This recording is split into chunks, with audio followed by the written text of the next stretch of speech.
A new chapter is opening now for Sodexo. This new phase of our development will be led by Thierry Delaporte, who joined us as Group CEO on November the 10th. Thierry brings solid experience to support Sodexo on this new stage. He fully embodies the human values at the heart of our identity and to which we will always remain faithful. I'm convinced that our new governance structure will strengthen us and make us more efficient, and I have full confidence in Thierry's leadership to guide the next stages of our growth and write a new page in Sodexo's history. As chairwoman of the board, I will now devote all my energy to leading the board and its committees and to maintaining strong and sustainable governance.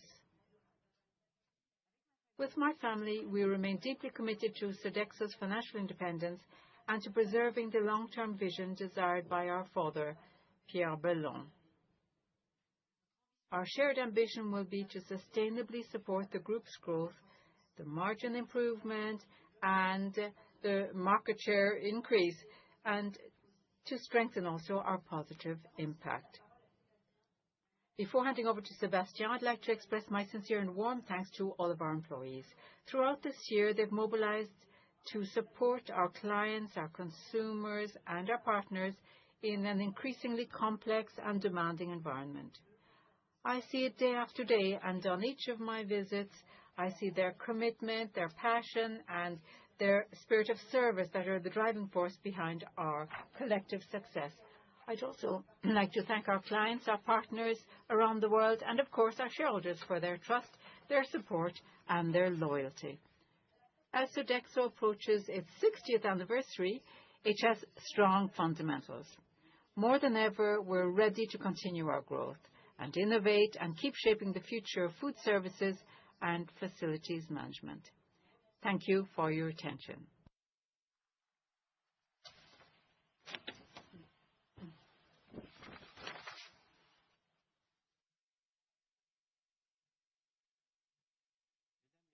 Ladies and gentlemen, dear shareholders, I am pleased to present you with the financial highlights for fiscal year 2025, which ended on the 31st of August. For the full year, the consolidated revenues reached 24.1 billion euros, representing organic growth of 3.3%. This growth rises to 3.7% when excluding base effects from the previous year, which was marked by major sporting events and a leap year. The underlying operating margin stands at 4.7%, up 10 basis points at constant currencies, driven by procurement efficiencies, benefits from the implementation of our shared services centers, and operating leverage from higher revenues, which offset investments made to support growth. Underlying net profit reached 785 million euros, or an increase of 3.7% at constant currencies. Free cash flow totaled 459 million euros, helping to maintain the net debt to EBITDA ratio at a moderate level of 1.8 times, within our target range of 1 to 2 times. The board of directors will propose a dividend of 2.70 euros per share, a slight increase from last year, in line with our policy of distributing 50% of underlying net profit.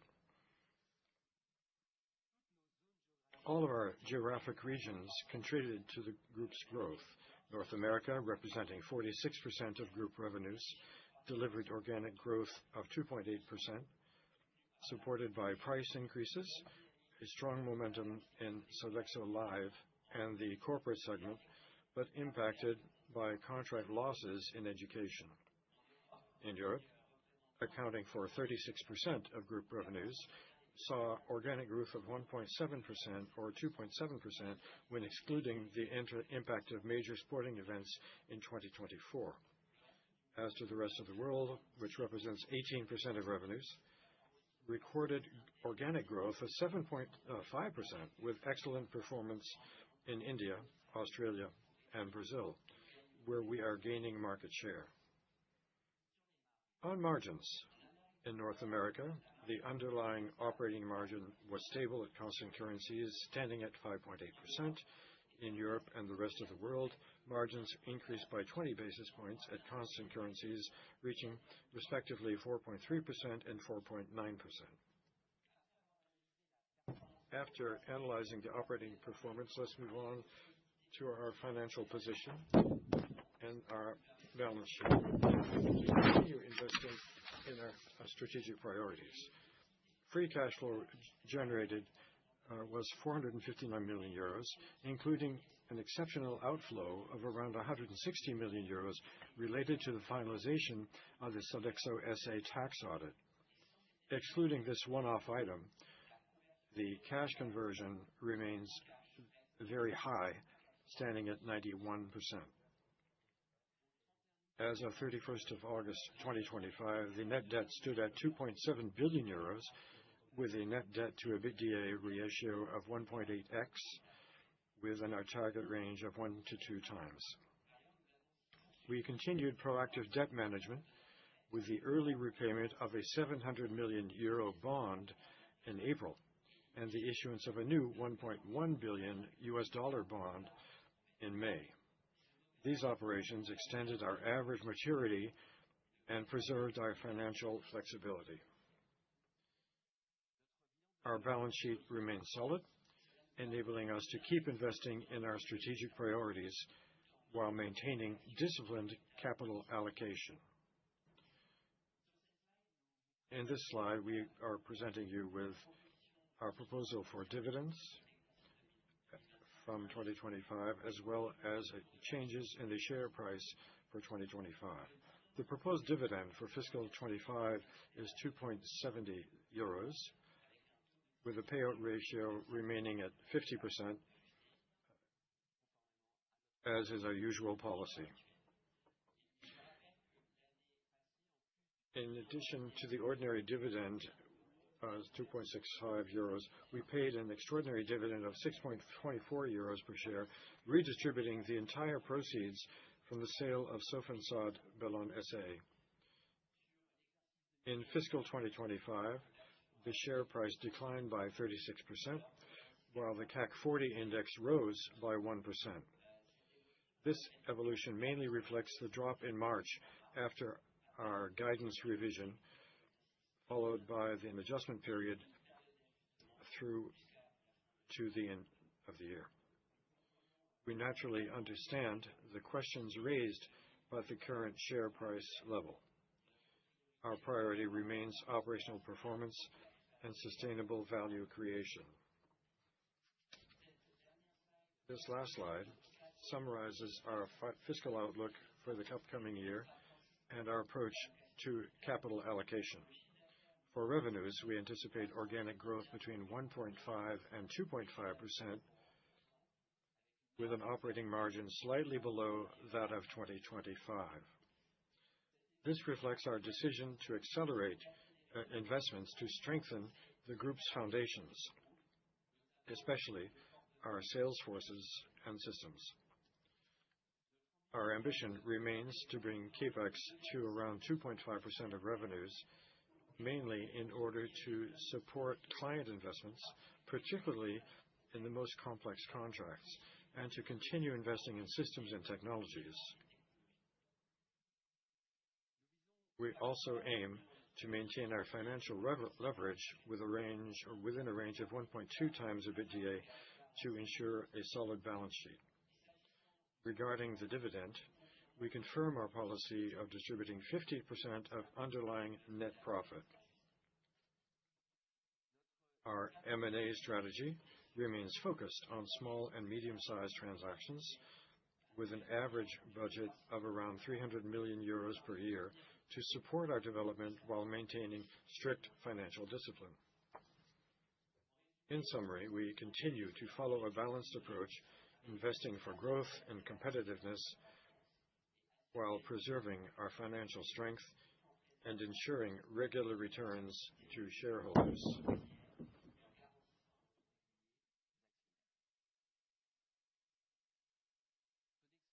Sodexo enters fiscal 2026 with a solid financial base, enhanced execution discipline, and a targeted investment plan to support strategic priorities.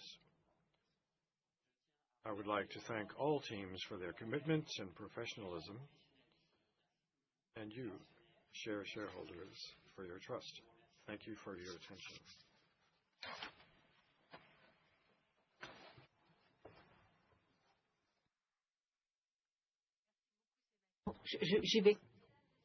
Ladies and gentlemen, a little over a month ago now, Thierry Delaporte joined our organization as Group Chief Executive Officer.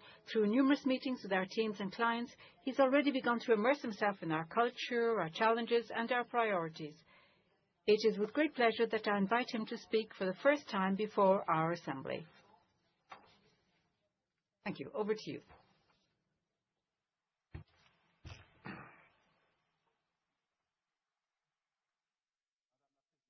Mrs. Chairwoman, members of the Board of Directors, dear shareholders, ladies and gentlemen, it is a true honor to address you today for the first time as Chief Executive Officer of Sodexo, and I do so with great humility. Joining Sodexo, a group with a unique history, a French flagship, and a world leader in food services and facilities management, is both a privilege and a great responsibility.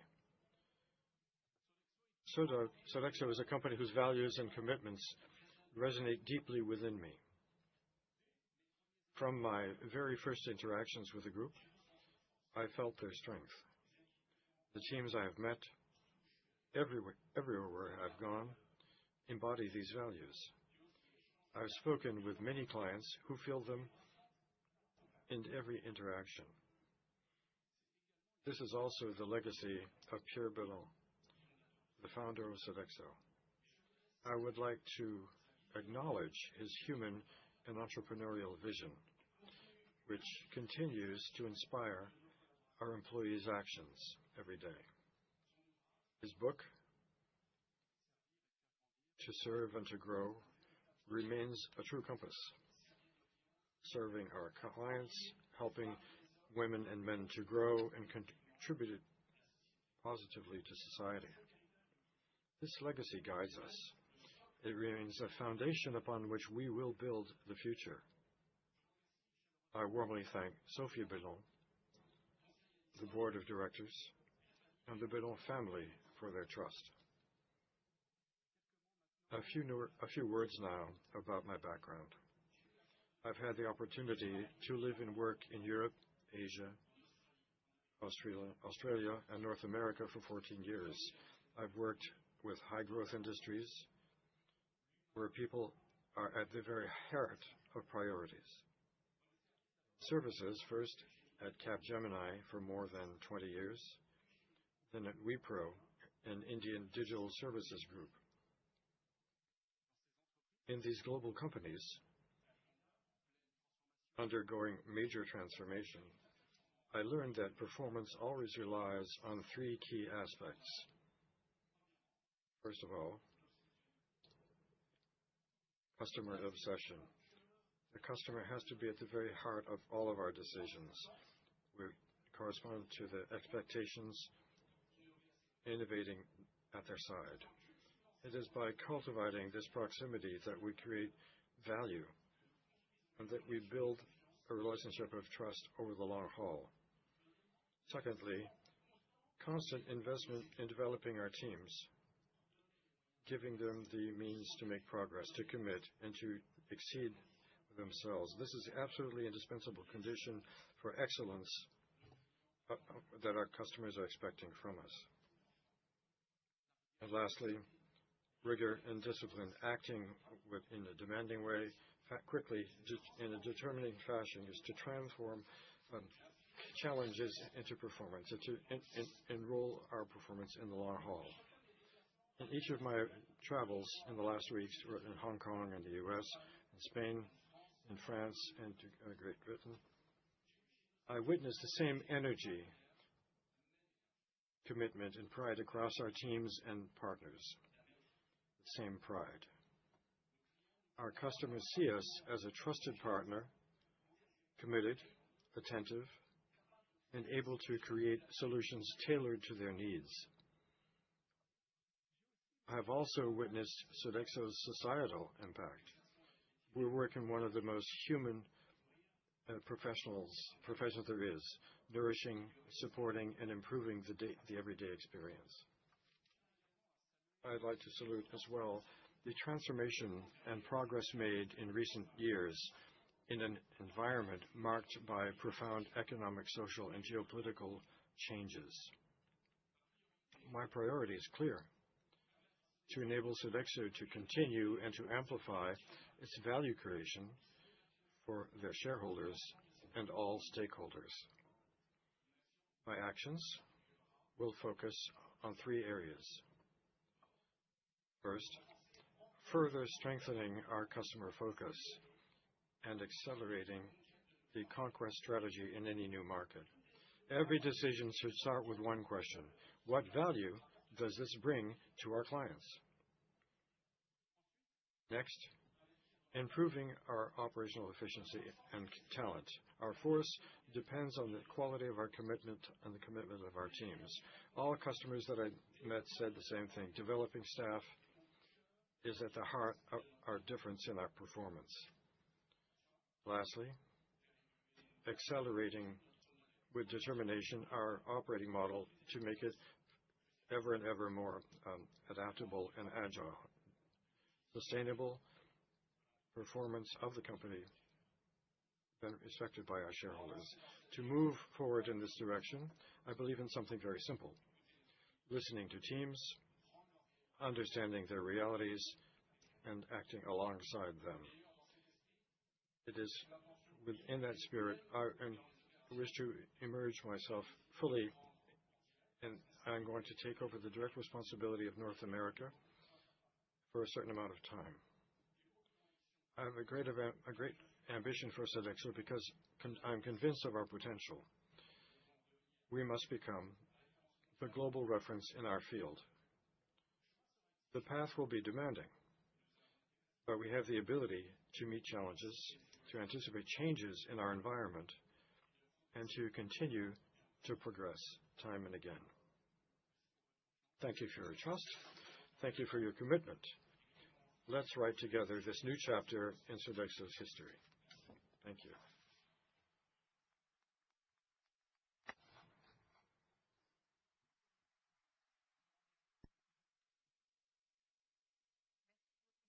Thank you, Thierry. Thank you for this first message. We now come to the presentation of our corporate governance. First of all, I would like to express my sincere gratitude to the members of the Board of Directors for their work, their commitment, their invaluable support, and once again to acknowledge the collective intelligence that drives the Board. The Sodexo Board of Directors, which I have the honor and pleasure to chair, is at the end of fiscal 2025 composed of 12 members, including 6 independent directors and 2 directors representing employees, and 4 representing the family. The proportion of independent directors stands at 60%, well above the 30% required by the AFEP-MEDEF code for a controlled group.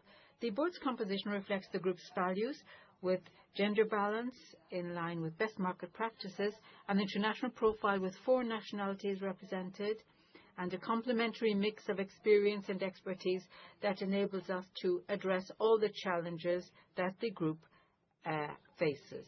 You'll find the full details of all the topics discussed and addressed by your board in Chapter 7 of the Universal Registration Document. And I'd like to just give you a brief summary of this. The board met 9 times with an attendance rate of 99%.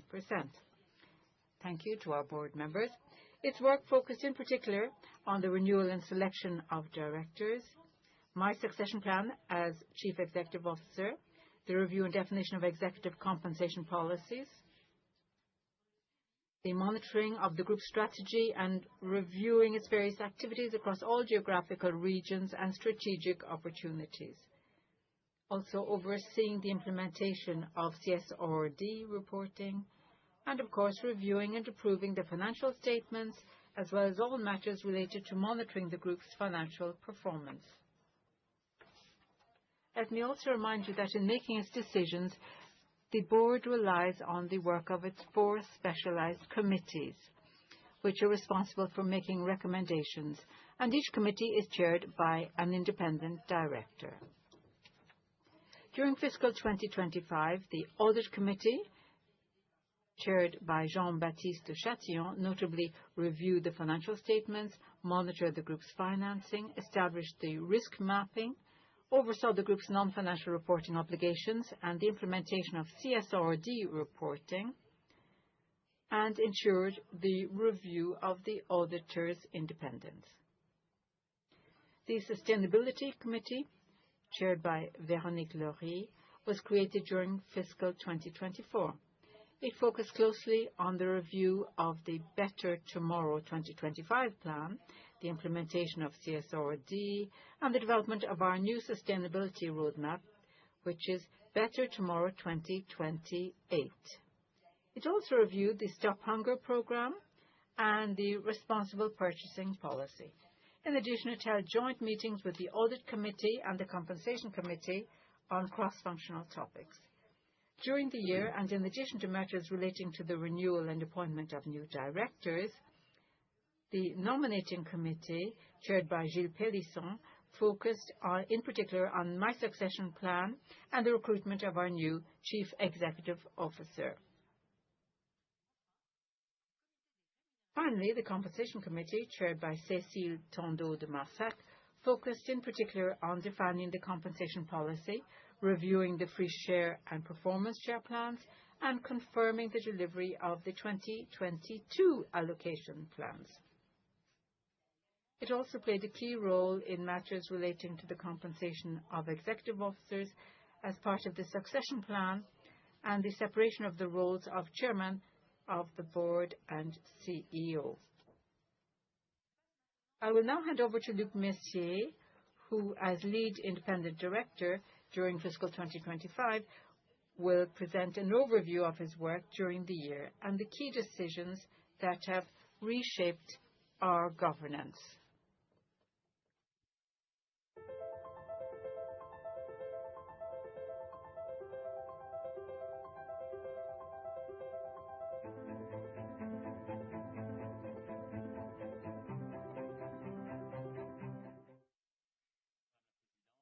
Madam Chair, ladies and gentlemen, shareholders, board members, employees of Sodexo. It is a great pleasure for me to speak today and share with you an overview of my work during fiscal 2025 and to take this opportunity to revisit some of the changes made to our governance, namely the reasons behind the separation of the roles of chairwoman of the board and CEO, and the decision to maintain the role of lead director despite this separation. As you know, the role of lead director is to ensure the independence of the board, and in this capacity to be consulted on the agendas of board meetings, to organize executive sessions, to maintain dialogue with our main shareholders, investors, and proxy advisory firms, and ensure the prevention of conflicts of interest and safeguard the independence of the board's decision-making. To ensure a full oversight of the board's activities, I'm a member of the Audit Committee, the Nominating Committee, the Sustainability Committee, and I also attend the meetings of the Compensation Committee, the only committee of which I'm not a member. By contributing to the committee's discussions on governance matters, I have been closely involved in the recent governance changes which stem from the board's reflections and the work of the Nominating Committee during fiscal 2025. Throughout the year, the board's activity has been particularly rich and intense, and I would like to thank all directors for their full commitment. As lead director,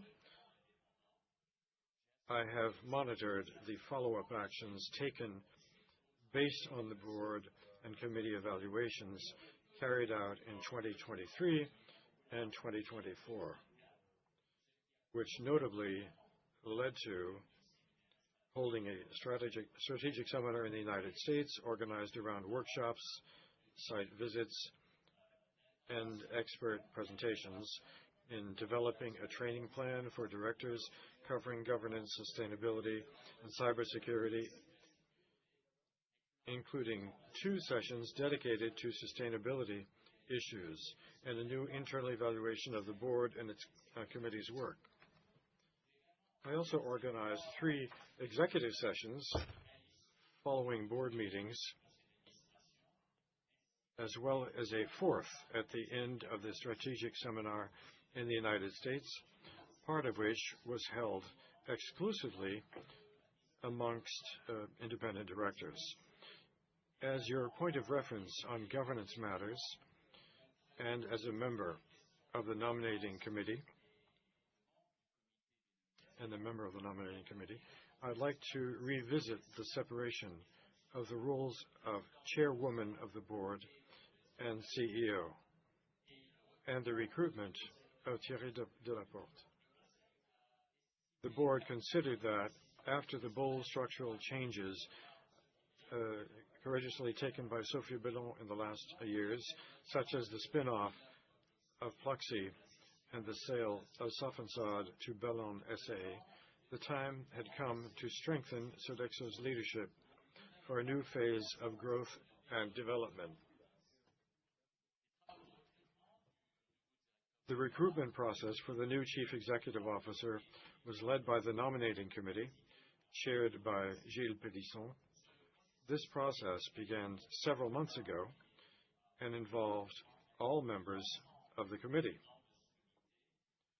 the chairwoman and CEO, the independent directors, and the Bellon family members. I would like to thank them all for their availability and unwavering commitment during this period. This process, which began several months ago, resulted in a unanimous decision by the board of directors to dissociate the functions of chairman of the board and general director. And by dissociating the function of chair of the board of the directors, by a decision which was unanimous, wished to, on the best standards of governance, to maintain the function of lead director, of an independent lead director. I therefore handed over this role to Gilles Pélisson, who succeeded me as lead director on November 10th. Thank you for your attention, and I now give the floor back to Sophie Bellon.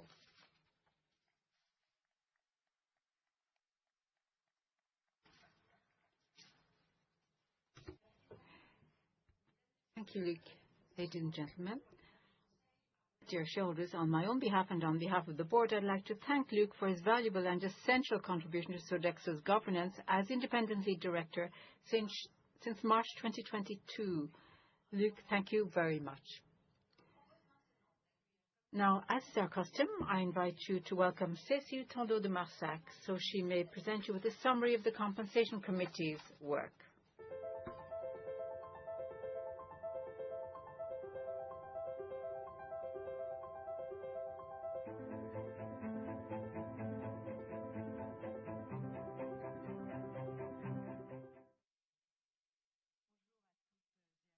Hello, everyone. I'm pleased to be with you today to present the work carried out by the Compensation Committee. During fiscal 2025, in addition to its usual topics, the Compensation Committee focused in particular on the impact of the succession plan for the chairwoman and CEO, and on the decision to dissociate the roles of chairman of the board and chief executive officer.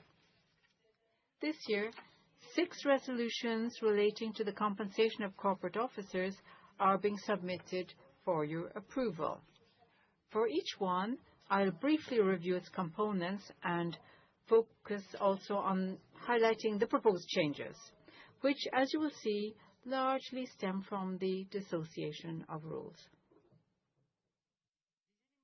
The compensation elements received by the Chairwoman and CEO for fiscal 2025 are in line with the compensation policy approved by shareholders at the 2024 shareholders meeting. This compensation consists of a fixed remuneration of €900,000, a variable remuneration, and a long-term remuneration, which I will detail shortly. It also includes benefits in kind amounting to €1,431. Regarding variable compensation for fiscal 2025, the achievement rate stands at 41.5% of the target variable remuneration, representing an amount of €448,200. This achievement rate reflects the demanding nature of the objectives set by the Board of Directors. As a reminder, these objectives were defined by the Board in October 2025 and were not revised during the year in line with the policy. As you can see, the targets were ambitious, and the financial objectives relating to organic revenue growth, client retention, operating margin, and group net profit were not met. The objective for cash flow generated by operations was largely achieved, demonstrating rigorous cash management. As for the achievement of non-financial objectives, which account for 30% of the targets, health and safety objectives partly achieved. The goal linked to the near-miss incident rate, the NMIR, aimed at fostering a culture of accident prevention, and that was largely met. Although this excellent result contributed to a further 4% reduction in the lost time injury rate, the LTIR as we call it, it was not sufficient to meet the very ambitious target of a 17% reduction that had been set.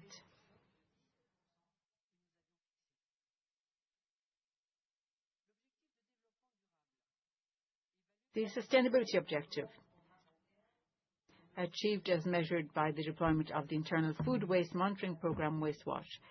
This, therefore, was achieved. This program now covers nearly 85.4% of the cost of foodstuffs, food raw materials. Finally, the talent management objective, which consists of two indicators relating to the group's senior executives, the rate of departures considered regrettable, and the gender balance in operational positions. This was achieved. I would also like to remind you that the acquisition of annual rights under the supplementary pension plan is subject to achieving a minimum annual bonus attainment rate of 80%. Therefore, Sophie Bellon does not acquire any entitlement to a lifetime retirement pension for fiscal 2025. In addition, regarding long-term compensation, the Board of Directors granted 40,000 performance shares to Sophie Bellon in accordance with the compensation policy for fiscal 2025. The performance conditions of the plan aligned with the 2025 strategic plan are displayed here on the screen. At the grant date, these shares were valued at €1,589,360. This grant represents 80% of the target annual fixed and variable remuneration, below the target level for free share awards set out in the policy, and down 20% compared to the grant for fiscal 2024. The Board of Directors considered the recent evolution of Sodexo's share price and reaffirmed the importance of maintaining a rigorous and balanced approach in determining the grant.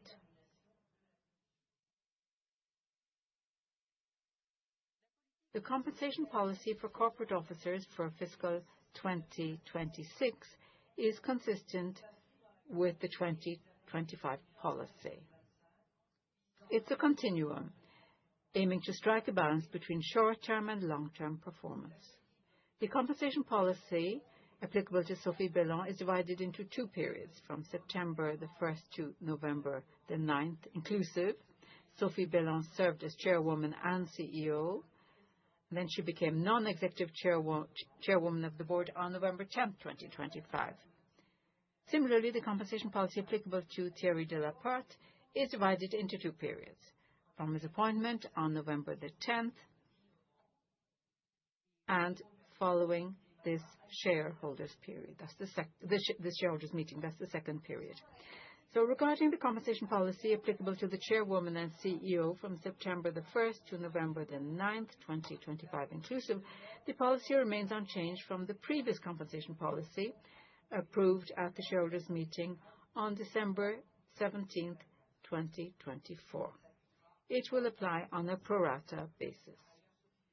Furthermore, Sophie Bellon will not receive any grant of free performance shares for fiscal 2026.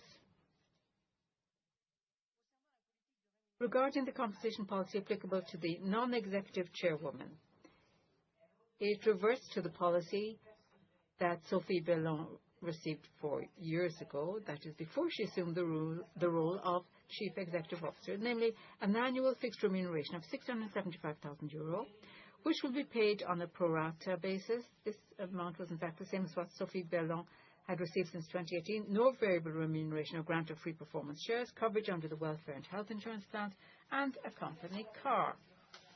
Regarding the compensation policy for the Chief Executive Officer, I would like to point out that it has been defined in line with Sodexo's existing policy.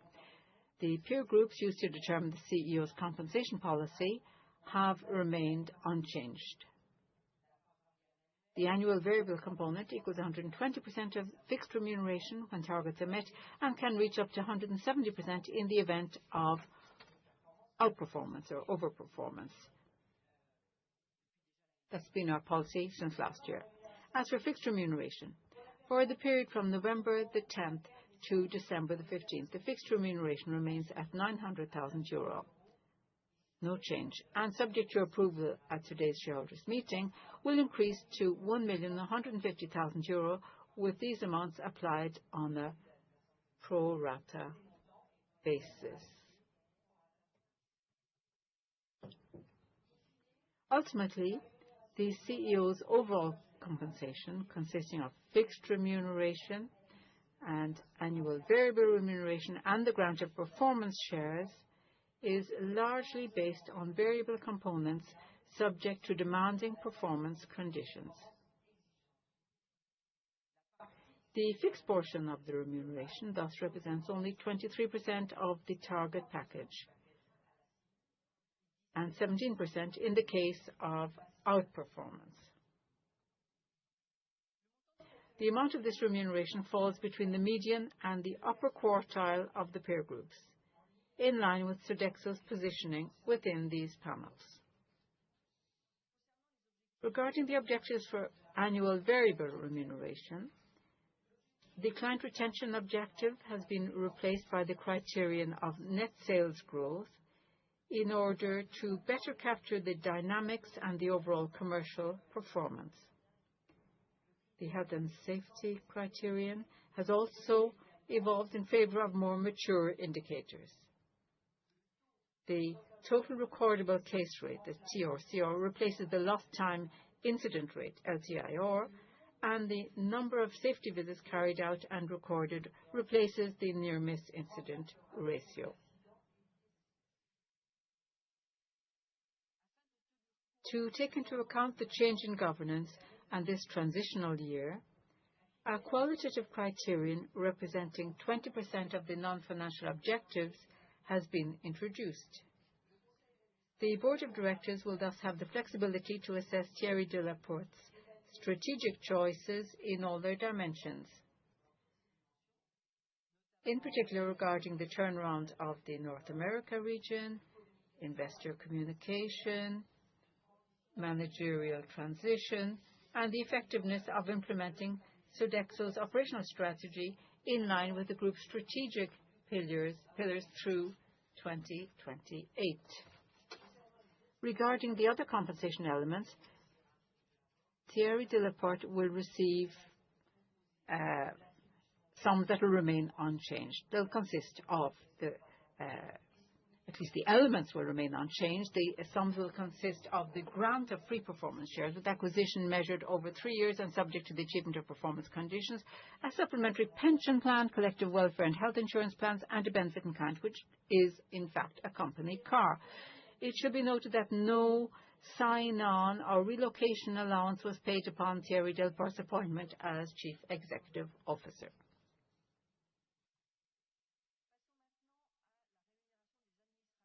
Now let us turn to the remuneration of directors. As a reminder, the total annual amount that may be allocated to Sodexo's directors is 1.3 million euro. It's been that sum since 2024. The scale for fixed and variable remuneration of directors applicable in 2026 remains unchanged. The only change is the increase in the flat travel allowance paid to directors residing in North America, from 1,500 euro to 4,500 euro. This allowance is paid for each actual attendance at a meeting of the Board of Directors. To conclude, I'd like to thank all the members of the Compensation Committee for their active participation and unwavering commitment throughout the past year. I'd also like to invite you to consult the Universal Registration Document for fiscal 2025 for more information on the compensation of corporate officers. Thank you for your attention.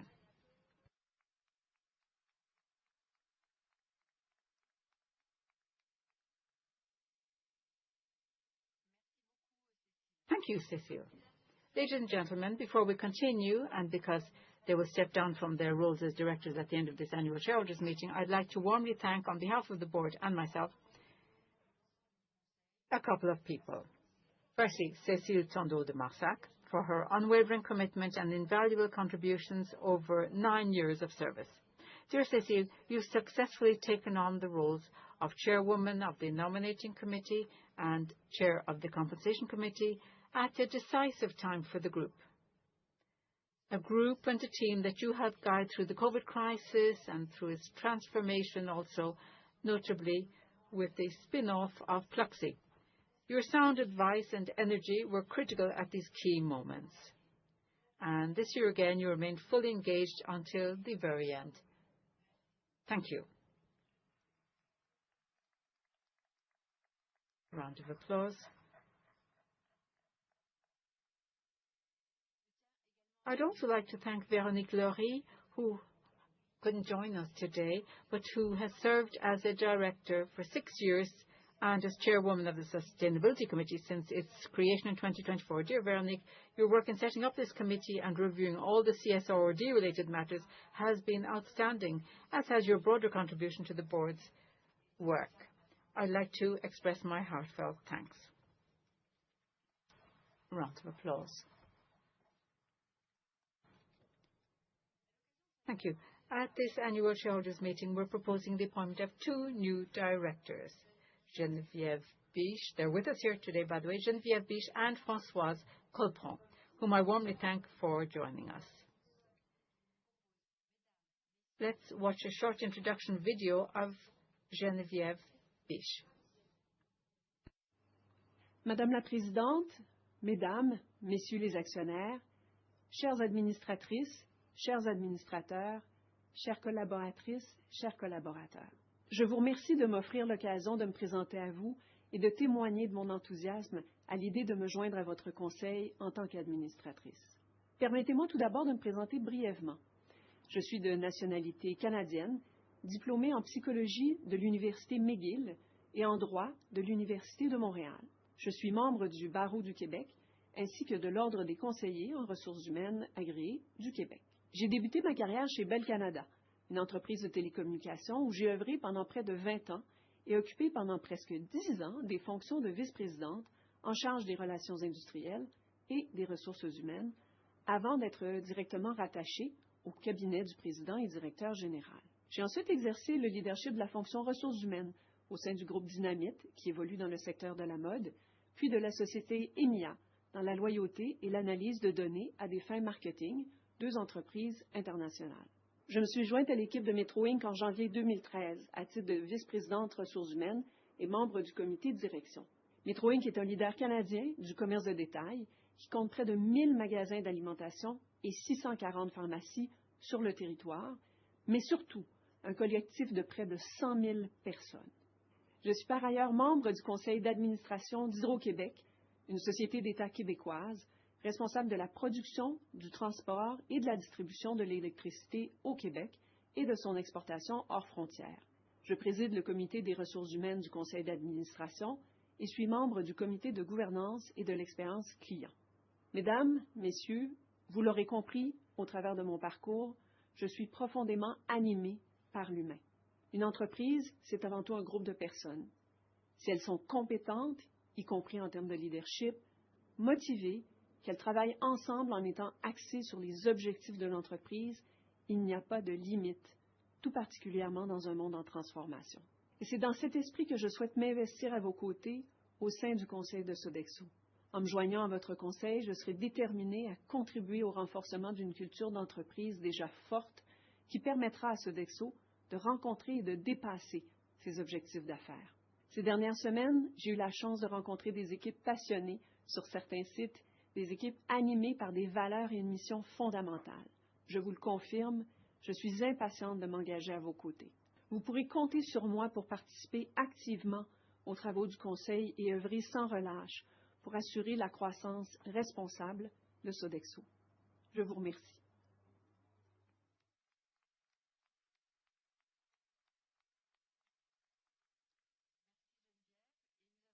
Thank you, Geneviève.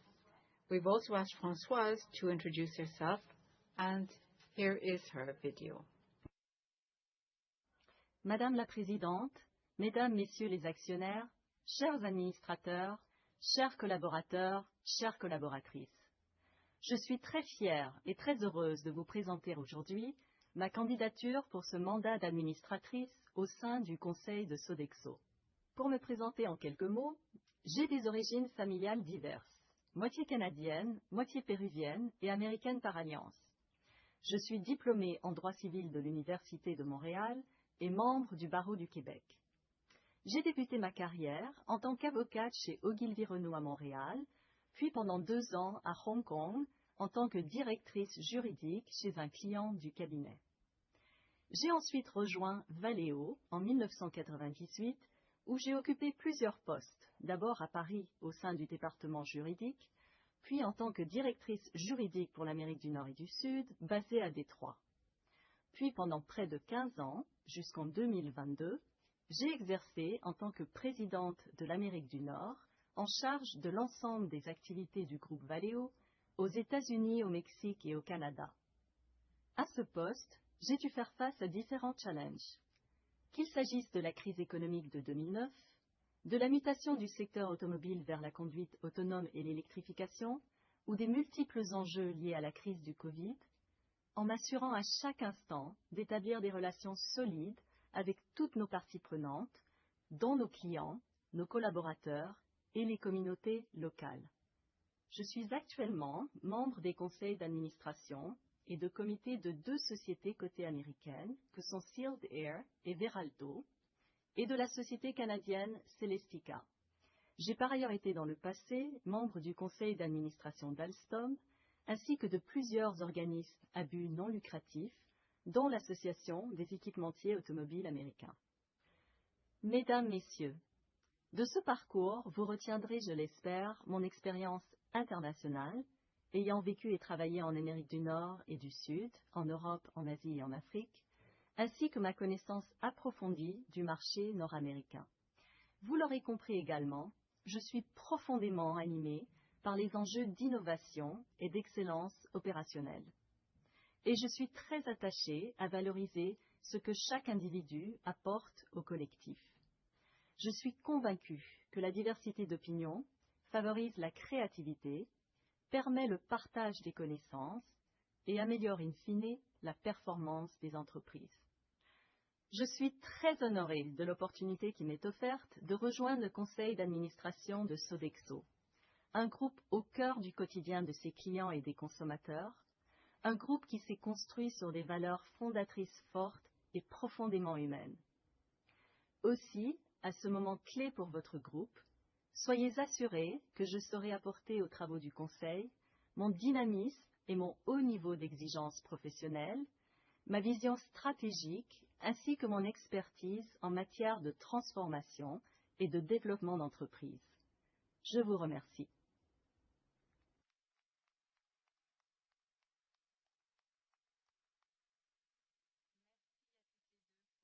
Thank you to both of you for these fine videos. Ladies and gentlemen, as Patrice de Talouet's term is coming to an end, we're proposing to evolve our governance and to appoint Bellon SA, the holding company and controlling shareholder of Sodexo, as a new director. In this context, Bellon SA would designate Mr. Patrice de Talouet, its managing director, as its representative, allowing him to continue to bring his expertise and strategic vision to the board. Finally, we invite you today to renew Luc Messier's term as an independent director. Ladies and gentlemen, to give you a complete overview of the changes to your board and subject to the approval of the resolutions you will be voting on shortly, adjustments will be made to the composition of the specialized committees. For example, Geneviève Biche will succeed Cécile Tandeau de Marsac as chairwoman of the Compensation Committee, and Luc Messier will succeed Véronique Laurie as chairman of the Sustainability Committee, which will then have 5 members compared to 7 previously. Patrice de Talouet, representing Bellon SA, will join the Audit Committee along with Françoise Colpron. Dear shareholders, we will now give the floor to the statutory auditors so that they can present to you their different reports. Madam and sir, the floor is yours.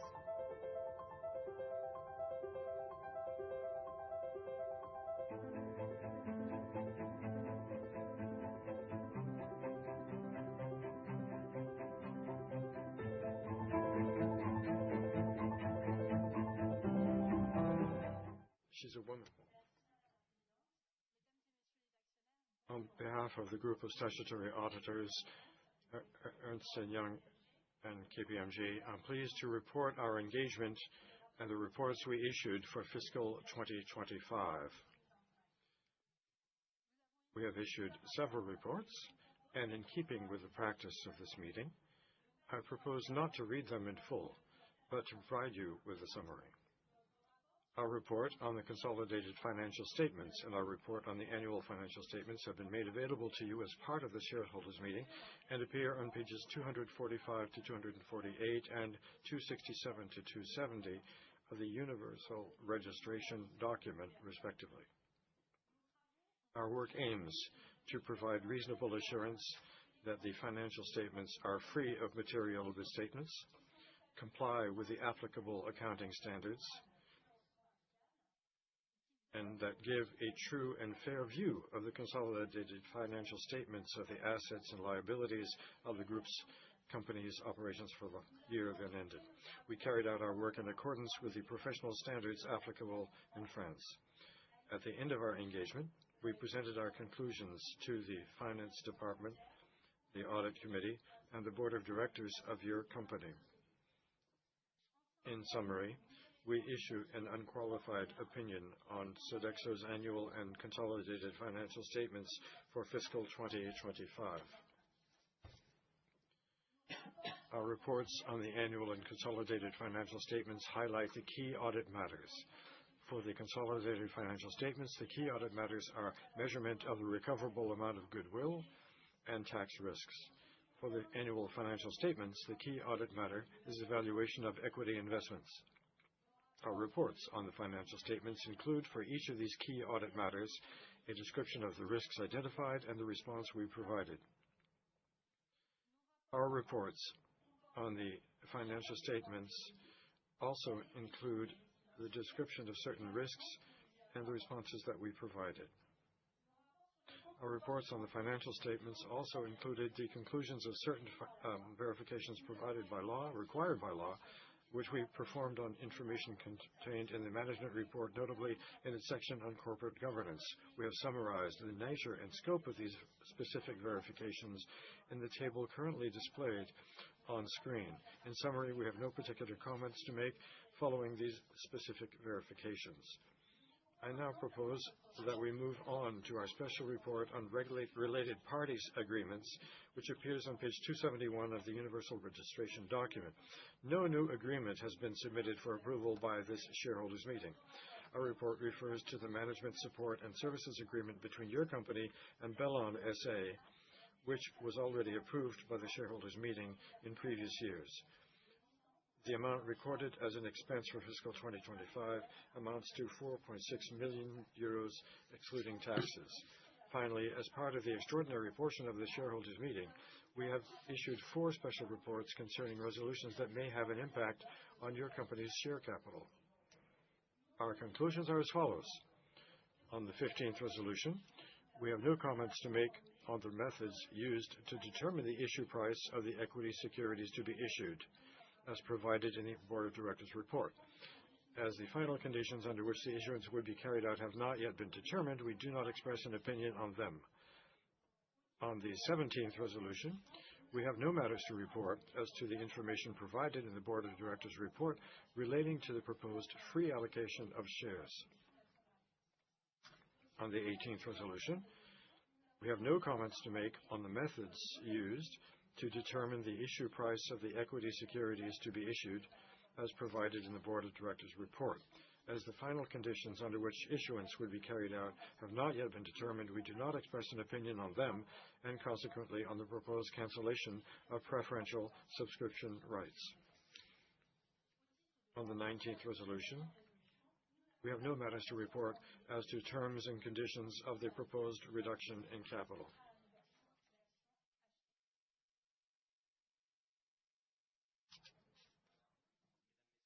Ladies and gentlemen, I'm going to present a summary of our assurance report on sustainability information, which appears on pages 172 to 175 of the Universal Registration Document. The objective of our engagement was to express a limited assurance opinion on 3 distinct areas as required by the provisions of the French Commercial Code and the guidelines of the High Audit Authority. The first area concerns the compliance of the process implemented by the Success Sodexo Group to determine the information to be published, including the obligation to consult the Social and Economic Committee. The aspects that received particular attention from us relate to stakeholder identification of impacts, risks, and opportunities, as well as the assessment of impact materiality and financial materiality.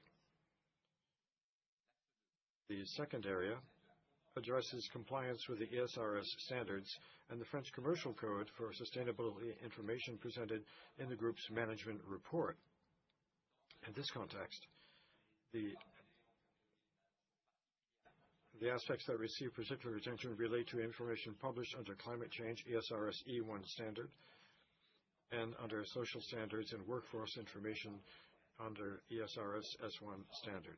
Without calling our conclusion into question, and in the context of the first year of application of the CSRD, we draw your attention to the basis of preparation of the sustainability statement, which specifies in particular quantitative information not presented or presented in a partial scope or subject to estimates and extrapolations. Finally, the third and last area of our engagement concerns compliance with the publication requirements on taxonomy, as provided for in Article 8 of the EU Regulation 2020/852. In summary, and based on the procedures and verifications we performed, we did not identify any material errors, omissions, or inconsistencies in any of these 3 areas of our engagement. Ladies and gentlemen, the shareholders, I'd like to thank you for your attention, and I'll now hand the floor back to the chairwoman.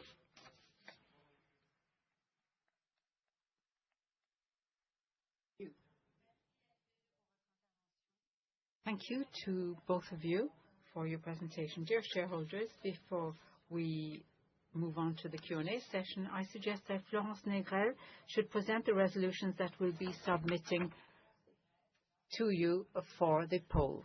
Florence Négrel will now present the resolutions. Ladies and gentlemen, there are 20 resolutions submitted to the vote today.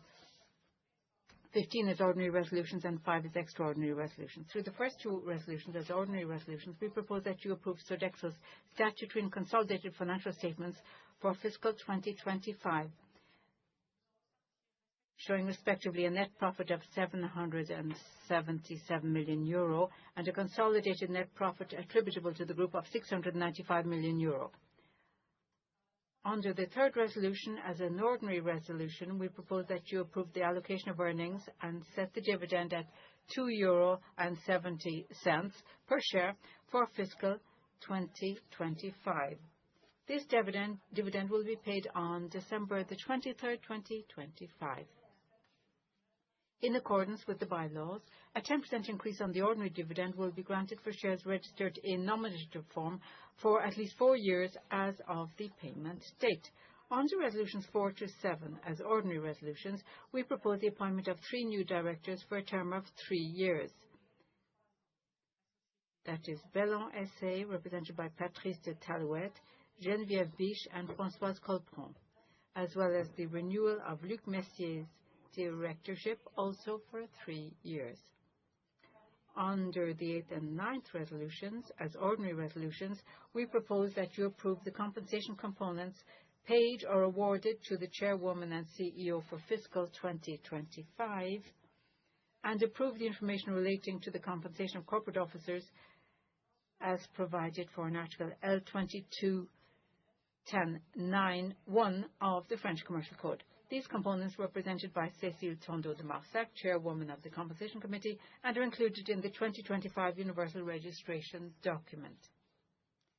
Under resolutions 10 to 13, as ordinary resolutions, we propose that you approve for fiscal 2026 the compensation policy for directors, the compensation policy for the Chairwoman and CEO for the period from September the 1st, 2025 to November 9th, 2025 inclusive, for the Chairwoman of the Board as from November 10th, 2025, and for the Chief Executive Officer as from November 10th, 2025. These components were presented by Cécile Tandeau de Marsac, Chairwoman of the Compensation Committee, and are included in the 2025 Universal Registration document. Under the 14th resolution, as an ordinary resolution, we ask you to renew the authorization granted to the Board to allow the company to trade in its own shares outside the period of a public offer. And under the 15th and 16th resolutions, as extraordinary resolutions, we ask you to renew the authorization granted to the Board to allow the company to carry out capital increases with retention of shareholders' preferential subscription rights, to set the overall ceiling for such capital increases, and to carry out capital increases through the capitalization of premiums, reserves, earnings, or other amounts eligible for capitalization. Under the 17th and 18th resolutions, as extraordinary resolutions, we ask you to renew the authorization granted to the Board to allow the company to grant free shares of existing stock and/or issue shares to employees and/or corporate officers of the group, and to carry out capital increases reserved for employees who are members of company savings plans. Under the 19th resolution, as an extraordinary resolution, we ask you to renew the authorization granted to the Board to allow the company to reduce its share capital by cancelling treasury shares. Finally, under the 20th resolution, as an ordinary resolution, we invite you to approve the powers necessary to carry out the legal formalities. Ladies and gentlemen, I would like to remind you that you have the option to receive your notice and vote electronically via the Vote Access platform. We encourage shareholders who have not yet done so to contact their financial institution to subscribe to this service, which will allow them to exercise their rights more easily and quickly. Thank you. Thank you very much, Florence. I suggest that at this point we open the Q&A session. Before taking questions from the room, I'd like to inform you that the company has not received any written questions from any shareholder. So, ladies and gentlemen, there were hosts and hostesses at your disposal in the room. So, please identify yourself if you have a question, and you'll be handed a microphone so you can speak into it to ask your question. Number 4 over there, please.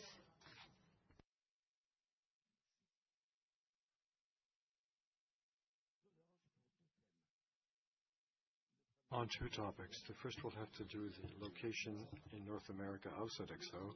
The second point about the 60th anniversary in 2026 of the creation of Sodexo. The U.S. was number 1 market in Sodexo because they represent 47% of our activity. But since a few years, they've become our weak point. In the last few months, significant contracts were lost in American universities. Due to the growth in hospitals is not as good as we had expected. Outside to the American giant, Europe and particularly France, are somewhat dwarfed. France only represents 12% of consolidated sales. Have you never thought, this is my question, about having a more balanced geographical approach to raise your foot off the gas in the U.S. and to reinforce our presence in Europe and in France? After all, Sodexo was not born in Connecticut. It was born in Marseille in France.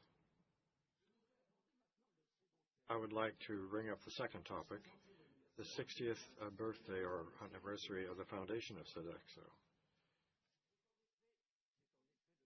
It was on the 9th of March, 1966, that Pierre Boulon created Sodexo. Was to become the worldwide giant in collective restoration. And this is my suggestion. Why not organize an assembly of all the shareholders at the Scène Musicale? Why not? With stands and animations, and to present the recipes and meetings with corporate staff, and to crown the whole, a wonderful banquet and a cocktail by Le Nôtre. And then lastly, at the end of this party, everybody could say, like your father would, Madam Chairwoman, I had a great time. Thank you.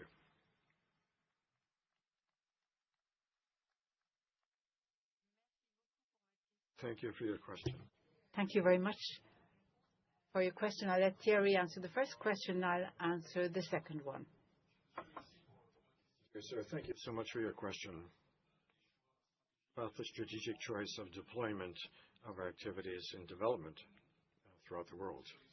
Sodexo, our intention was to be present in all markets where our services, whether it be in restoration or wherever there is a need, and where we have an ability to grow and to develop.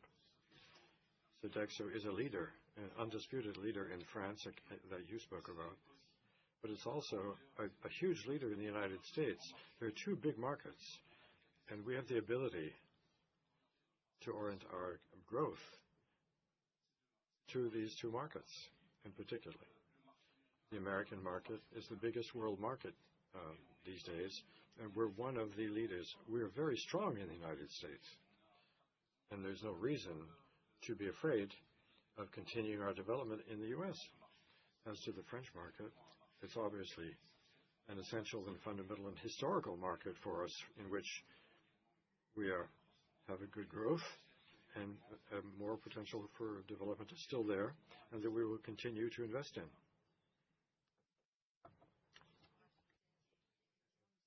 I'll just add to what Thierry said, that, well, we're number 1 in France. We're not number 1 in the US, but we're number 1 in France, and we want to stay in that leading position. Some of our competitors are investing in France too, and we want to remain leaders in France. We've got to also continue investing here. Now, regarding the 60th anniversary of Sodexo, well, thank you for your suggestion. Well, if we want to invite all the shareholders, it would be very pleasant, but the thing is, we've got lots of shareholders who are French, but we've many shareholders from outside of France too. It would be kind of complicated to bring everybody together in one place. in one geographical location. Well, we'll be celebrating the event, of course. We will be celebrating it locally as well in the different countries where we have a footprint. And the Le Nôtre cuisine, well, you'll be able to appreciate some of it after the meeting outside here in the lobby. And we'll be keeping you posted about the celebration events that will be organizing for the 60th anniversary.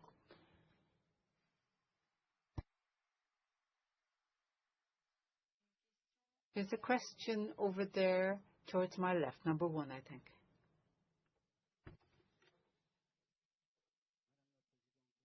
Madam Chairwoman,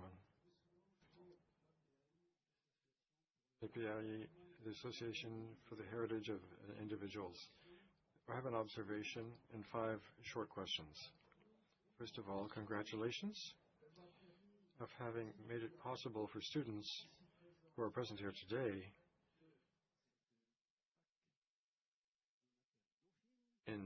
that attend the Dauphine University to participate in the General Assembly and to understand that humans are at the heart of companies. They've been doing this for several years. It's not the first time they've been coming for several years at this point. Maybe not the same students, but students have been coming for the last number of years. We do encourage students to come and understand the governance of companies. Increasing numbers of companies are asking their staff to be physically present in the office, and the impact of that trend, what effect does that have on your business? Second question, EPOI congratulates for the separation of functions. It's a sign of good governance. The extension of responsibilities of Thierry Delaporte, the new Chief Executive Officer in the U.S., seems to be a good initiative since he knows the practices and culture of management in the U.S. Why do you keep the same president as a strategic counselor? Because the performance wasn't apparently satisfactory. Could you give us some feedback on the application that was started in the U.S. in 2024? Fourth question, the European Commission approved your acquisition of control of the Mediterranean group from Catarina in Spain. Do you intend to continue to invest in this country to reach a critical size? And lastly, apparently you have many contracts with oil companies such as Shell or gas company Santos in Australia. Are there any specific things at Sodexo that would make it possible for you to have a plus in these sectors? Thank you for your answers. I'm not certain I fully understood your second and third questions on the presidency or the chairmanship of the strategy committee was in the U.S. Was that it? Your question number 2. Well, the current president in the U.S. and the company seems to be stepping down from his post but staying on as an advisor. So maybe I'll let Thierry answer that question. Given the unsatisfactory results he achieved, why is he staying on, is my question. Thank you, sir. I'll take the first 2 questions. The first was concerning the need or not for staff. What we thought was due to the fact that employees work from home or from the office. I think that was the question. I think at Sodexo for some years now, there have been changes in the way of working, and our employees are quite attached to a certain form of a hybrid solution which enables them to work 1 or 2 days a week from home. But that means the rest of the time they work in the office. We are particularly attached to the fact that they do come indeed regularly to the office. We believe we're a company of people, a human company. It's very difficult to develop a collective culture and a collective feeling if we don't know each other. And if there's no better way to know somebody than to work together, to meet and to be in the same place. So physical presence in the office is very important for the development of a corporate culture, but also so that these talent can grow and develop their own careers. We believe that's important for that they be regularly present in our walls. As to the second question, having to do with the former chair of Sodexo in North America, we made a decision just several days ago to change our governance structure, and I took the decision to hire directly the management of the region, which makes it possible to be much closer to the field and to better understand the reality. It's also, for me, a wonderful way to bathe in the culture and the reality of the field of the Sodexo company there. And in this framework, we set up a transition period, which is over time. And what you are referring to is simply part of the transition. We should not envisage that this is a permanent role. It is slated to last. Fourth question, I'll let Sébastien answer it. Thank you for your question. Now, about acquisitions and Mediterranean or in Spain, acquisitions are part and parcel of our strategy for fusion mergers and acquisitions in the existing market. So Mediterranean will help us double our size, 300 million in revenue. So we double the size in the market in Spain in this way, which will enable us to be co-leaders in the market, and we'll be able to generate a pretty significant effective scale. For your fifth question on the oil company contracts, you mentioned mining contracts too. Indeed, we do have teams that are specialized in that kind of contract. We're very active on those contracts in the US, in Canada, in Latin America, in Brazil, and also in Australia. Santos is a contract which is in the mining sector. We renewed Rio Tinto, which is our largest contract, at the end of the calendar year of 2024. And yes, all of these geographies, apart from the US and Canada, are indeed under the responsibility of John Paul Dimick, who is in charge of APMEA, but also Latin America and Brazil. So clearly, there are synergies and a lot of exchanges that go on between them among our teams because they're specialized in these areas. For those contracts, we operate for mining contracts, for example, if you're in the middle of a desert in the north of Australia, for Rio Tinto, you're isolated from the rest of the country, and customer proximity is really important then. And just to crystallize that, concerning the uniforms, you haven't got the Sodexo people and the Rio Tinto people. We have a uniform with Sodexo Rio Tinto together on the uniform. So we work in close conjunction with the Rio Tinto people. So there are specialists, working on those contracts. And when we signed Rio Tinto, that contract, we utilized know-how we'd gleaned in Chile with central cooking facilities called Colinas. And the Rio Tinto client went to see in Chile what we were doing down there to understand the know-how we had. And they found it attractive. They were convinced by it. And that's what we set up for them in the new contract we have with them now. That will be starting shortly.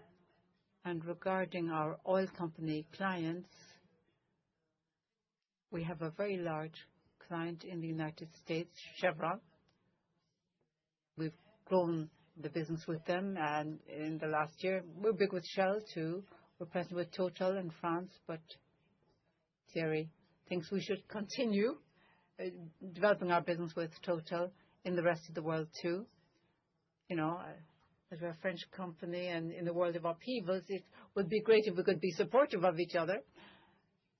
That would be one of the objectives going forward for 2026. So thanks for your question on that. Also, did I forget a question? Question number 3. I think I didn't hear properly, perhaps? I'm not sure if I answered it or not. Could you repeat it? Would you mind? You had lots of questions. I let you ask 5. I'm sorry I forgot one of them, but maybe you could repeat it. Well, they were short, but they needed appropriate answers too. We're learning. The third one was, could you give us feedback about the application that was rolled out in the US in 2024? You rolled out an application, a digital application, you mean? Okay, yeah. Well, it's working very well. We rolled out in the enterprise segment, the business segment, where our teams are pushing forward the use of that application, and also in the university segment, where students are really go for that kind of mode of consumption. Everything that's digital can facilitate consumer lives these days, and it increases the average spend. And there's our lady manager over there, Alice. You can talk to her at the cocktail reception afterwards if you like.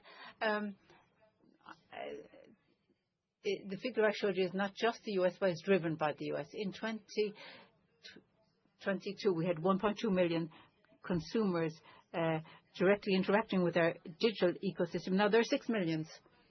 Now, out of the 80 million consumers, that's not enough. It's not a big enough proportion. But we're continuing to go forward on this and speeding it up, fast-tracking it, investing more and more, and especially in the US, where our consumers really love those applications. So thank you for that question. There's number 2 over there on the left, I think. Hi, Charles Luque, individual shareholder. 3 questions. First, about Le Nôtre, the icon of the brand of French gastronomy. What I read recently, that it was too expensive, not as good. We're closing 3 out of the 11 sites. What's going on? That's my question. What's your communication policy about this superb brand, and how can you fix it? The second question has to do with the Sodexo policy with respect to additives and colorants, which we talk about so often. What's your position on food dyes? Do you avoid using them? Are you the friend of Yucca? Third point, having to do with the stock market values. There's a contrast between this beautiful company and the change over 1 year or over 10 years. We got -31 over 10 years, -43 since 2045, but there are results. How can you explain that? I'd like to ask you why are you not trying to develop the shareholdership on the part of staff? There's only 1.5% of shareholders in the company. Very often, in Bouygues or Société Générale, there's a very large portion of their shareholders are working there, and they're doing well on the stock market. Thank you. I'll let Sébastien answer your last question. I'll start by the stock market values. I understand your frustration. The decrease in the listings occurred subsequent to the review of our guidance for 2025. We reviewed our guidelines downwards in March and reduced our growth, but it's between 3% and 4% with a margin between 10% and 20%, which we confirmed at the end of 2025, this revision of the guidance. But nonetheless, it was a disappointment, perceived as a disappointment in the market. We're in a waiting position. We've expressed our guidance for 26, a transition year, in organic change between and the pressure on margin, because we have to invest. So the situation is that of expectation, is a waiting period. The cost has to reflect the feeling of the market at the given point in time, and it's up to us to rebuild that trust with a new chapter that's opening, so as to be able to give a positive inflection to the stock market prices. Thank you. Concerning Le Nôtre, I'll answer if you don't mind. So regarding Le Nôtre, we keep on reviewing the business network. We try to meet customers' expectations. The stores that were closed down weren't servicing their customers as well anymore, but we opened in Galerie Lafayette a corner, a Le Nôtre corner, in Galerie Lafayette Gourmet, that is. The idea is to focus on locations that are most relevant and to have better conditions so as to continue developing Le Nôtre in the future. And we do remain very committed to the Le Nôtre company. They really provide exceptional quality products in their stores, and we want to be in line with the standard of excellence that's always led to the fantastic reputation of Le Nôtre, and we're working on improving that experience year in, year out. Regarding your question concerning transparency on the ingredients and our know-how on that, well, we have know-how that respects nutritional standards. And I'd like to recall that we're cooks and chefs. We try and work as much as possible using raw materials that have not been processed. Additives and colorants that you're talking about, coloring agents, that's for products produced industrially by the food industry. Usually that's much less our case. So we respect nutritional standards and health and safety when it comes to food products. We work mainly with fresh produce, not processed products. So obviously in selecting our foodstuffs, our procurement people are very attentive to all of these matters. And as we explained, as has been shown through the videos, through what was said, and as you know yourselves, we're leaders on sustainable food services these days. We've given the strongest commitments. If you look at our French and non-French peers, we are the ones who went the furthest in all of our countries, and with the commitments we've given for 2030, 2035, and 2040 as well, to be borne in mind. We've gone further than our peers and our competitors. We're really attentive to this, and we want to be a step ahead of others, and we are a step ahead of others right now with Better Tomorrow 2025 and the new commitment we're making with Better Tomorrow 2028, our new plan. We want to continue maintaining our lead and manage all of the dimensions you mentioned, the additives and such like. So thank you for those questions. There's a question over there. There are lots of questions. I see lots of hands going up. Towards the back of the room, microphone number 6, perhaps. Hello. Mr. Jean-Bert is my name. I have a question.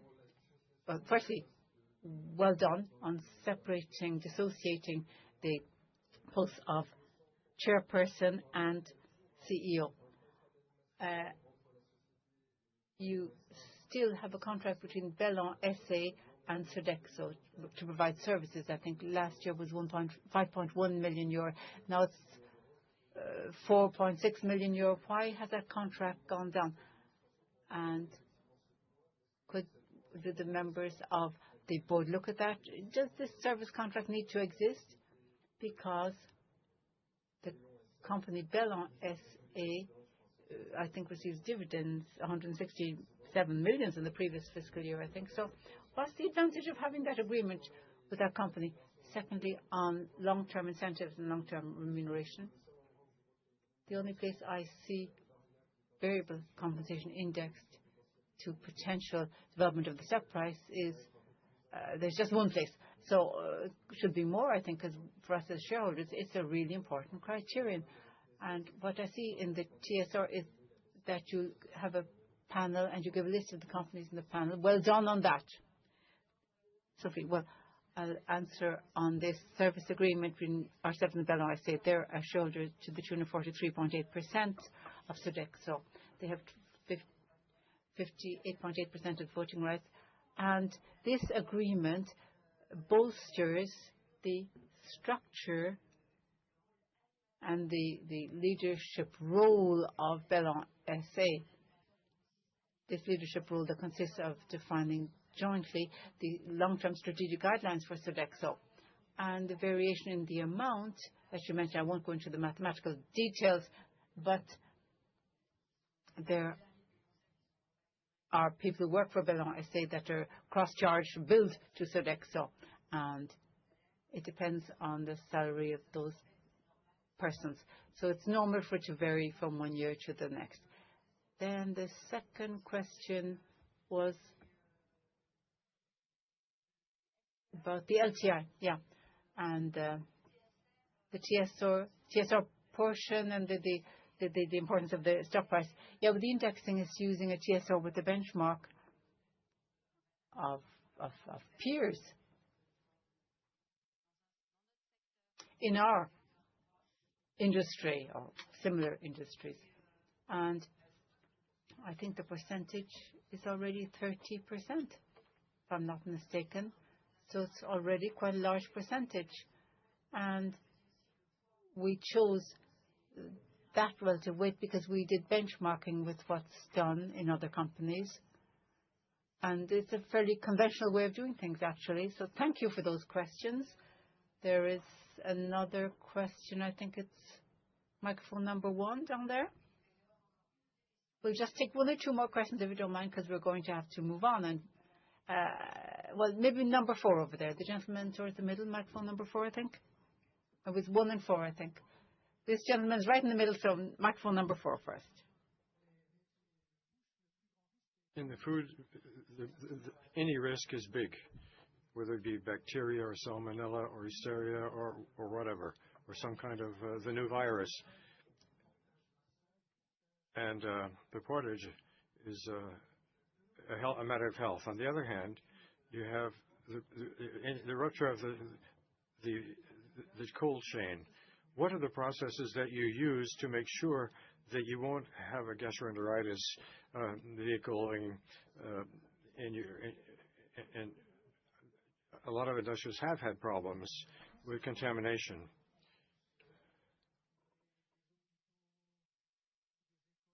You also work in hospitals or schools. There could be a significant risk, and it could be really too bad for the group. That's an issue. You're quite right. This is something we're quite aware of. It's something we've been working on since the very start of the group, since the inception of the group. It's part of our job, really. It's the prime risk you've got to try and fight against in this business line.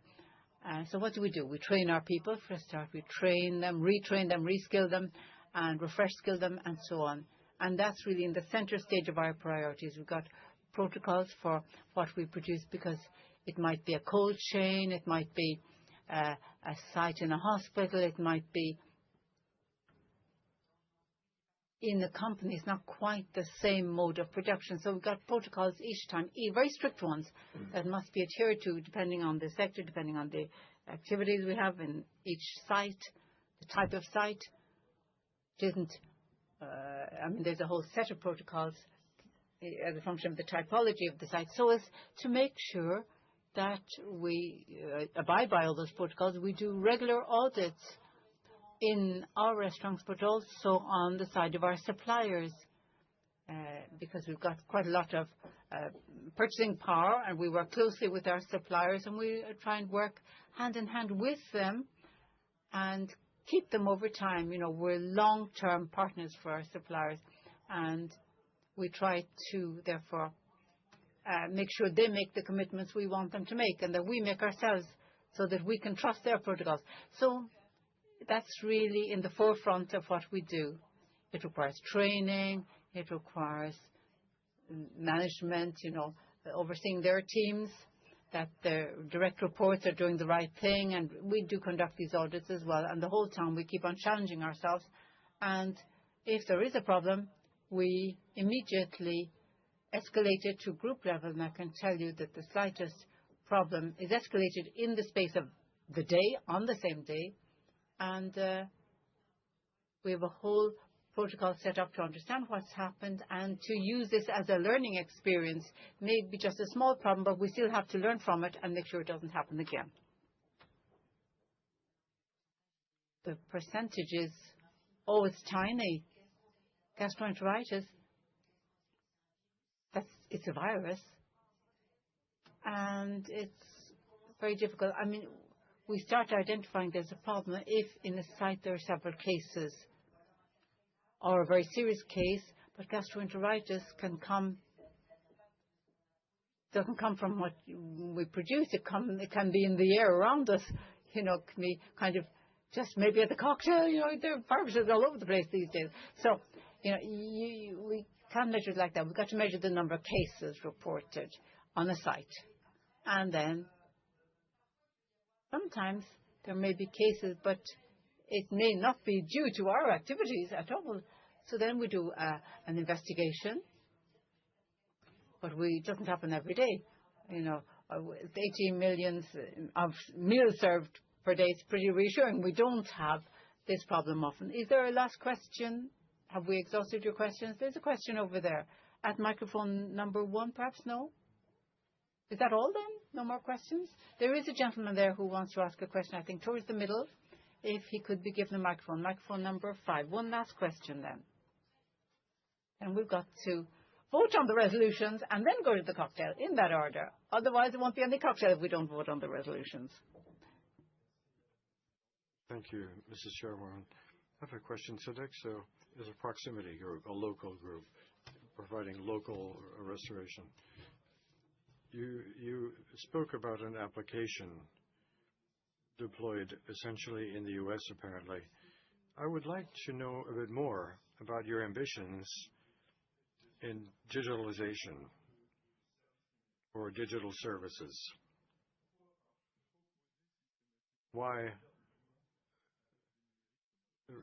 combine humans with a digital approach, which we have in lots of movies, but I mean, why do you, in your business, that you have digital ambitions in new technologies?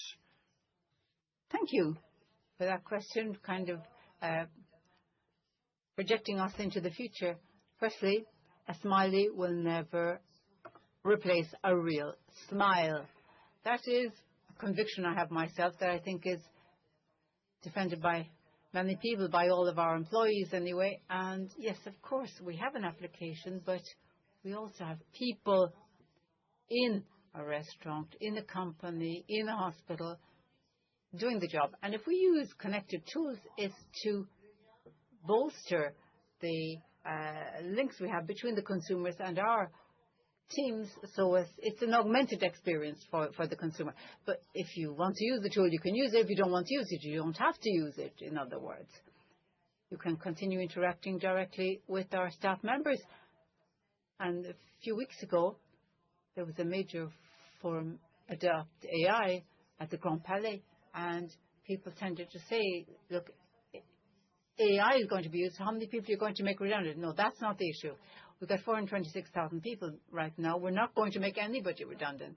We are going to utilize AI to make sure that our teams will have fewer repetitive tasks to do. I mean, I'll give you an example. The menus and AI. If you have to change a menu because you have a change in product or a product has got very expensive, you've got to change the menu. You've got to put the new product onto the menu instead. You've got to adapt things because sometimes clients don't want exactly this new product. But this tool enables us to do it, you see. In the past, it could take days and days to make the change, and it'll take just a couple of hours thanks to AI. So that's the kind of tool that will be useful for us.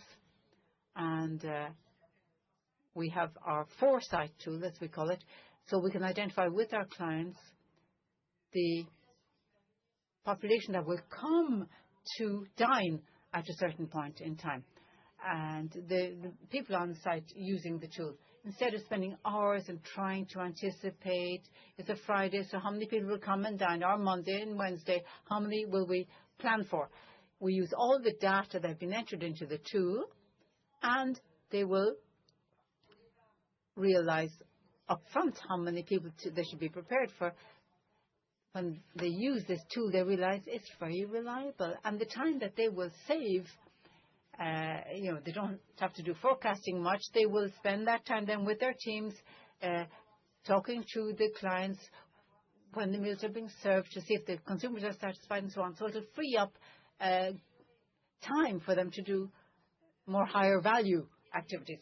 So we want to enhance the customer experience, also improve the interactions we'll have with clients, with diners as well, so as to therefore, as I say, make for a better experience. And we'll also be able to measure our carbon emissions better. So with this tool, we can provide all this information to our clients and help them in their own transition to reduce their carbon emissions and improve the experience for our team members who will spend less time on repetitive tasks that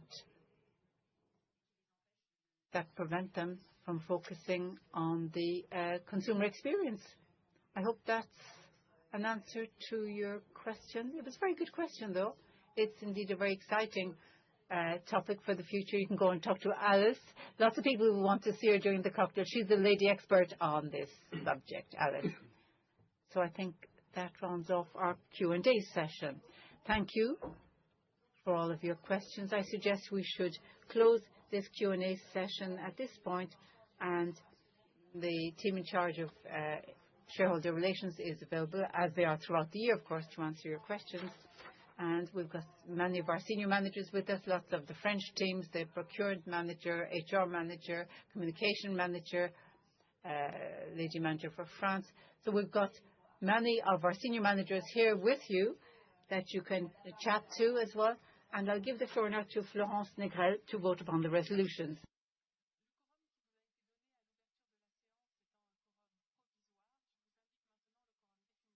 With the final quorum, will be taken into account the number of shares currently in the number of shareholders present, represented, or having voted by correspondence. 126,759,206, 87% of shares entitled to vote. And the legal quorum for the ordinary meeting and the extraordinary meeting has been reached, and the voting of the resolutions can therefore be validly carried out. We will now proceed to the vote on the resolutions. I suggest you look at a short video explaining how to use the tablets that were handed to you when signing the attendance sheet. Pour voter les résolutions de l'Assemblée générale, une tablette vous a été remise. Elle est strictement personnelle et sert uniquement lors de cette assemblée. À l'annonce du vote d'une résolution, la fenêtre de vote s'affiche automatiquement sur votre tablette, même si celle-ci est en veille. Pour voter, rien de plus simple.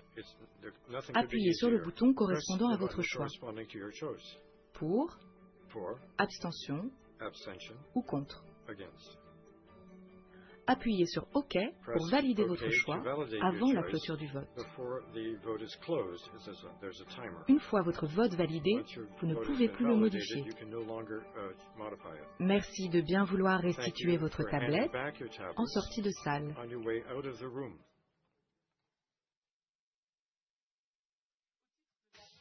The first resolution, adoption of individual company financial statements for fiscal 25. I open the vote.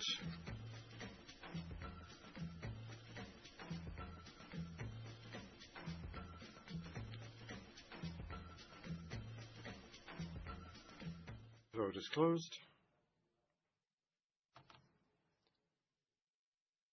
Those has been adopted by 199.98%. Second resolution, adoption of the consolidated financial statements for fiscal 2025.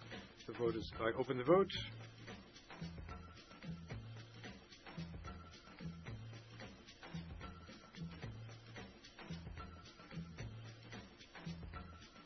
The vote is closed. The vote is adopted by 99.98% of votes.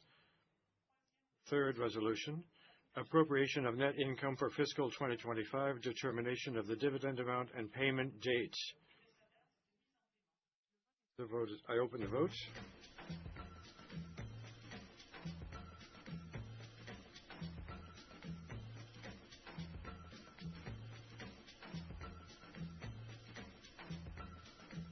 The The vote is closed. This resolution has been adopted by 99.99% of the votes. Fourth resolution, appointment of Bellon S.A. as a director for a 3-year term. I open the vote.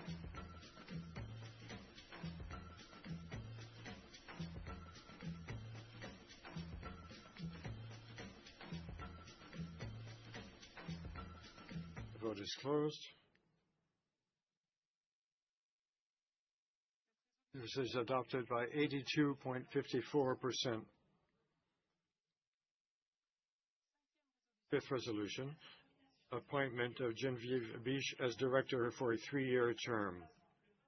The vote is open.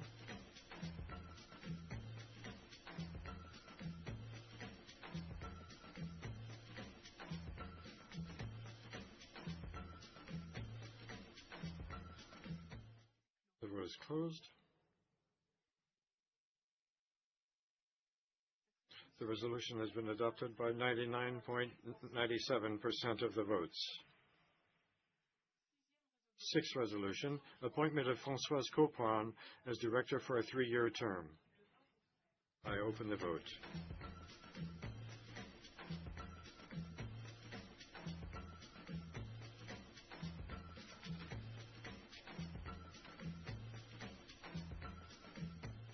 The vote is closed. This resolution has been adopted by 99.99% of the votes. Seventh resolution, reappointment of Luc Messier as a director for a 3-year term. The vote is open.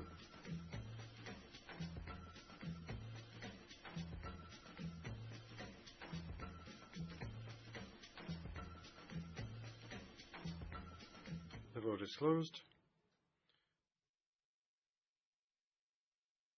This resolution has been adopted by 98.22% of the votes. Eighth resolution, approval of the components of compensation paid during or awarded for fiscal 2025 to Sophie Bellon, Chairwoman and CEO. I open the vote.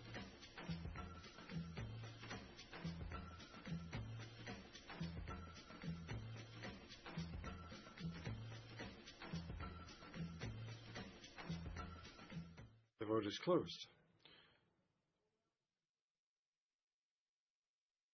This vote has been adopted by 76.73% of the votes. Ninth resolution, approval of the information related to the compensation of corporate officers and directors paid during or awarded for fiscal 2025 as referred to in Article L2210(9) of the French Commercial Code. The vote is open.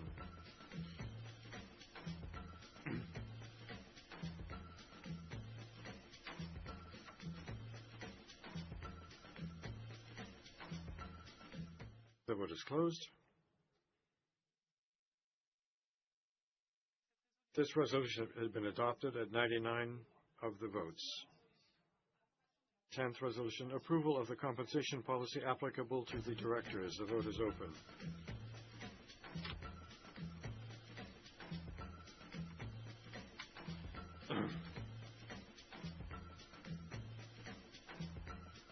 The vote is closed.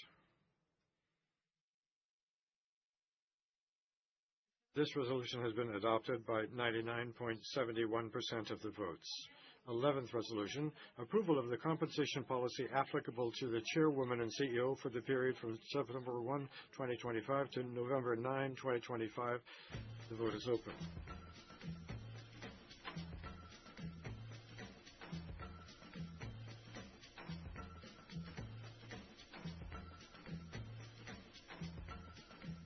The vote is closed. This resolution has been adopted by 91.22% of the votes.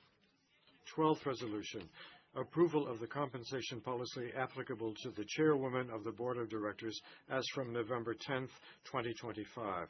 The vote is open.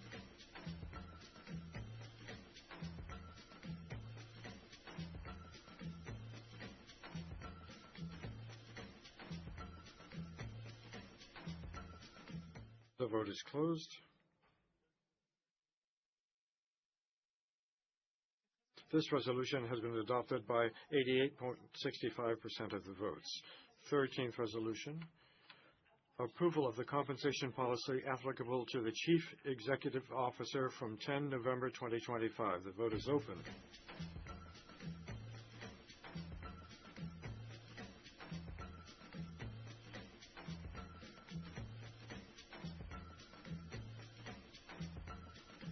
The vote is closed.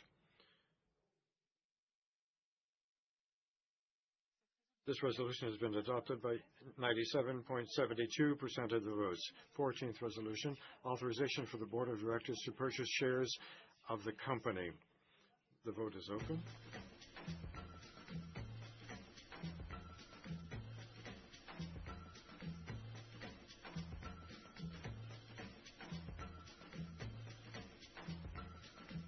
The vote is closed.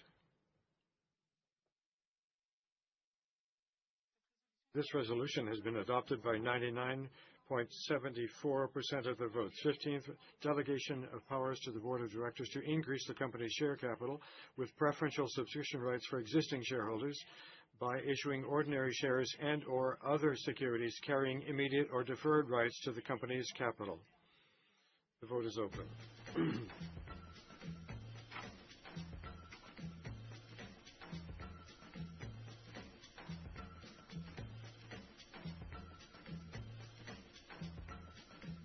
The vote is closed. This resolution has been adopted by 99.23% of votes. 16th resolution, delegation of powers to the Board of Directors to increase the company's share capital by capitalizing premiums, reserves, profits, or other sums eligible for capitalization. The vote is open.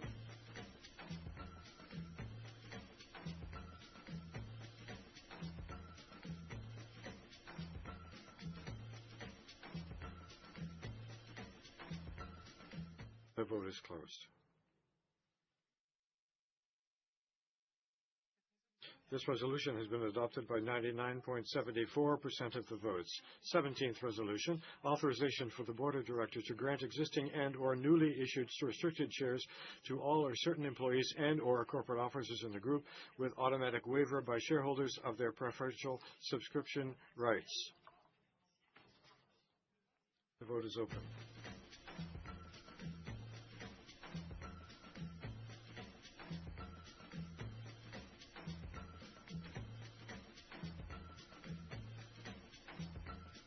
The vote is closed.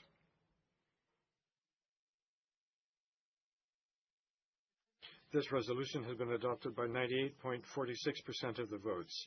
18th resolution, delegation of powers to the Board of Directors to increase the company's share capital without preferential rights for existing shareholders by issuing ordinary shares and/or other securities carrying immediate or deferred rights to the company's capital, reserved for members of employee share purchase plans. The vote is open.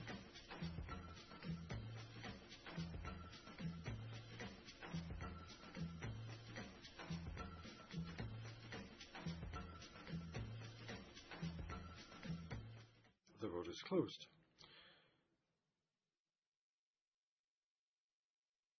This resolution has been adopted by 99.60% of votes.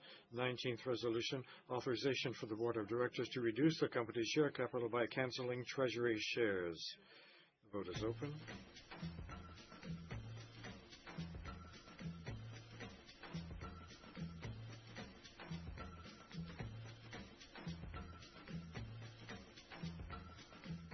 The vote is closed. This resolution has been adopted by 98.979% of the votes. And the last resolution, powers to carry out formalities. The vote is open.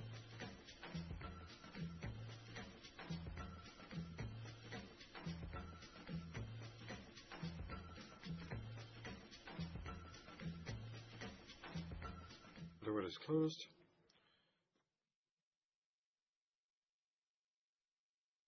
This resolution has been adopted by 98.99% of the votes. Thank you for your attention. I will now hand over the floor to Sophie Bellon. Thank you. Thank you, Florence.